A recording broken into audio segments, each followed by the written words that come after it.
ጴጥሮስ ከአሳ አጥማጅነት ወደ ሰው አጥማጅነት የተጠራው በዚህ ቦታ ላይ ነው። እንደምትመለከቱት በጣም ደስ የሚለኝ ነገር የተጻፈው እዚች ቦታ ላይ ነው። መጽሐፍ ቅዱስ ላይ እንደምታነቡት እንግዲህ ጌታችን መድኃኒታችን ኢየሱስ ክርስቶስ ወደ ጴጥሮስ ጋር ከመጣ በኋላ መረብህን ጣልና አሳ አጥምድ ሲለው ሌሊቱን በሙሉ ለፋን፣ ሌሊቱን በሙሉ ደከምን፣ ግን አንድም አሳ እንኳን አልያዝንም ይለዋል። ከዚያ በኋላ ጣል ስላለው ጌታ ሌሊቱን በሙሉ ስንለፋ ድረስ አንድም አሳ አልያዝንም፣ ነገር ግን አንተ ካልከኝ በስምህ መረቡን እጥላለሁ ይለዋል። ከዚያ በኋላ እንግዲህ ታሪኩ ኤግዛክት ፕሌሱ ይሄ ባይው ግን እንዳልኳችሁ ይሄ ነው ባህሩ።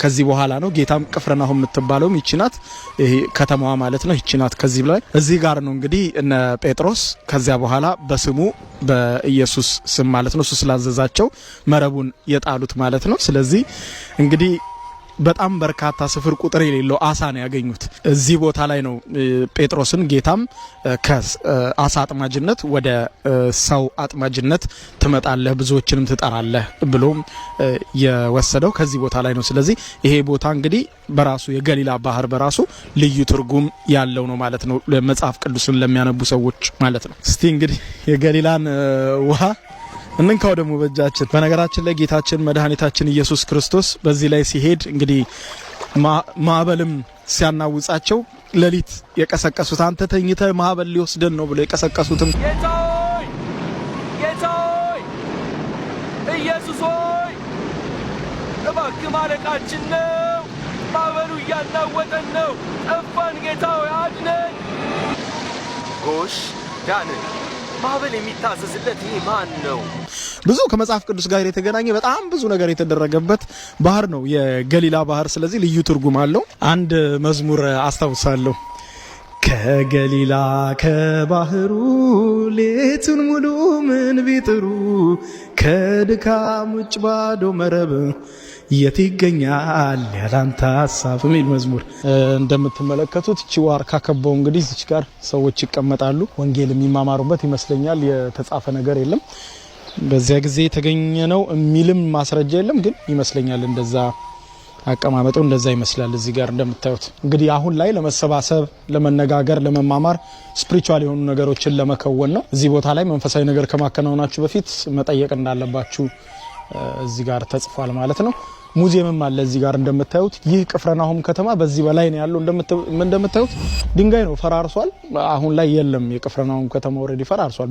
ምክንያቱም ይሄ 2000 years ago በጣም ከ2000 ዓመት በፊት የተጻፈ ታሪክ እንደመሆኑ መጠን። ለማንኛውም ሰብስክራይብ በማድረግ የደወል ምልክቷን ተጫኑ፣ ቤተሰብ ሁኑ። እንግዲህ ወደዚህ ጋር ስትመጡ ደግሞ ይሄው ቦታ የቅዱስ ጴጥሮስ መኖሪያ እንደመሆኑና እዚህው ቦታ ላይ ቅዱስ ጴጥሮስ እዚህው ገሊላ ባህር ዳርቻ ላይ በመጠራቱ የተጠራበት ቦታ ላይ አሁን ሐውልት ተሰርቷል እንደምታዩት ማለት ነው። ይሄ የሐዋርያው ቅዱስ ጴጥሮስ ሐውልት ነው። በዚህ በሐዋርያው ቅዱስ ጴጥሮስ ሐውልት ስር ደግሞ እንደምታዩት አሳም ተደርጓል። አሳ አጥማጅ መሆኑን ለማመልከት በኋላ ሐዋርያው ቅዱስ ጴጥሮስ ሐውልት በምታዩት መልኩ በዚች በቅፍርናሆም ከተማ በገሊላ ባህር ዳርቻ ላይ ቆሟል ማለት ነው። እዚህ ጋር ግቢውስ እዚሁ ቅፍርናሆም ከተማ ላይ ቅፍርናሆም እንግዲህ ፈርሳለች። ቅድም እንዳልኳቸው የተወሰኑ ወሎች አሉ፣ ግንቦች አሁን ቀጥለን የምናያቸው ማለት ነው። ለምን ጌታችን መድኃኒታችን ኢየሱስ ክርስቶስ ብዙ ሰዎችን የፈወሰበት ነው። የሉቃስ ወንጌል ምዕራፍ 4 ላይ እንደምታነቡት ብዙ ተአምራትን የሰራበት መንደር ነው። ግን መንደሯ አሁን ፈራርሳለች። የፈራረሰውንም የቀረውን አድርገው አጥር ሰርተውለት እያስጎበኙት ነው። ሙዚየሙን አይተን የፈራረሰውን ከተማ ቀሪቱ እንደምናያለን። በሌላ በኩል ይሄ የምታዩት ነው እንግዲህ ሙዚየም በሚመስል ቅርጽ የተሰራ ነው። ውስጡ እንግዲህ እንደምትመለከቱት ሰፊ አዳራሽ ነገር ይታያል። መሃሉ በመስታወት ተደርጎ ከስር የምታዩት የፈራረሰ ቤት አለ። ይሄውም እንግዲህ ሰዎች እዚህ ለመጎብኘት ከመጡ በኋላ እዚህ ውስጥ በመግባት ከበው በመቀመጥ ስለ ቦታው ታሪክ ይነገራቸዋል። እንግዲህ እዚህ ጋር እንደምታዩት ክብ መቀመጫ ተደርጎ መሃል ላይ በመስታወት ከስር የምታዩት ጌታ ኢየሱስ ክርስቶስ በቅፍርናሆም ሳለ ከቅዱስ ጴጥሮስ ጋር አንድ ላይ የኖረበትን ቤት ነው የምትመለከቱት ከስር ማለት ነው። እንደዚህ አድርገው አስቀምጠውታል። ለመሰብሰቢያ አዳራሽ ሆኖ ታሪኩ የሚነገርበት ወይም አስጎብኚዎች በሚመጡ ጊዜ ታሪኩን የሚናገሩበት ቦታ እንዲሆን አድርገው ለይተው አስቀምጠውታል ማለት ነው። ወደ ቤቱ ስል እዚህ አካባቢ ላይ በጣም ብዙ ሰዎችን ነው ብዙ ተአምራትን ያደረገው ጌታ በዚህ በቅፍርናሆም ከተማ።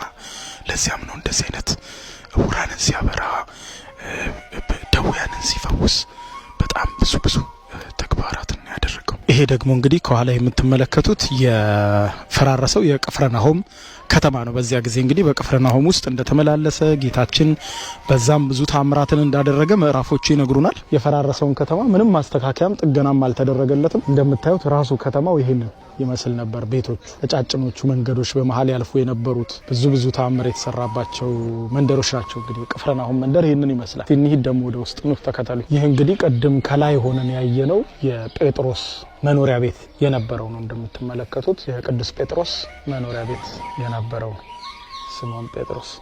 እንግዲህ በተለያየ ቦታ ላይ ስትጓዙ እንግዲህ እዚህ ጋር እንደምታዩት በየግንቦቹ የተጠቀጠቁ ጽሁፎች ታገኛላችሁ። እዚህ ጋር እንደምታዩት የተጠቀጠቁ ወረቀቶች ታያላችሁ አይደል? እኛ እንከፍታቸውም አናነባቸውም። በየቦታው ግን እንደዚህ አይነት መንፈሳዊ ዴስቲኔሽኖች ላይ በሄድኩ ቁጥር ሁሉንም እንደዚህ አይነት ነገሮች አገኛለሁ። ምንድነው ወረቀቶቹ የሚጠቀጥቁት? ሰዎች በቃ ጨንቆናል፣ ከብዶናል፣ ይሁን ነገር በቃ የጨነቃቸውን ያስከፋቸውን የሚለምኑትን ምናምን ነገር ሐሳባቸውን በሙሉ በወረቀት ላይ ካኖሩ በኋላ እጥፍጥፍ አድርገው ጌታችን መድኃኒታችን ኢየሱስ ክርስቶስ ረግጦበታል፣ ሄዶበታል ብለው በሚያስቡት ቦታ ሁሉ ያንን ወረቀት ሽጉጥ ያደርጋሉና የጨነቃቸውን ሐሳባቸውን ለፈጣሪ መንገር የሚፈልጉትን እየጻፉ በየወረቀቶቹ ይጠቀጥቃሉ፣ በየግንቦቹ ውስጥ ይጠቀጥቃሉ። እዚህ ጋርም እንደምታዩት አሁን በዚህ ድንጋይ ክፍተት መሃል ማአት ወረቀቶች አሉ። እንደምታዩት ማአት ውስጡ ተጠቅጥቀዋል እላይ ድረስ እና ሰዎች ልክ እንደዛ ያደርጋሉና ግንቡ ባስገባላቸው ቦታ ሁሉ እንደዛ እያደረጉ ይደረድራሉ። በተለይም ደግሞ በኢየሩሳሌም ዌስተርን ዎል በተባለው ውስጥ ደግሞ በጣም ብዙ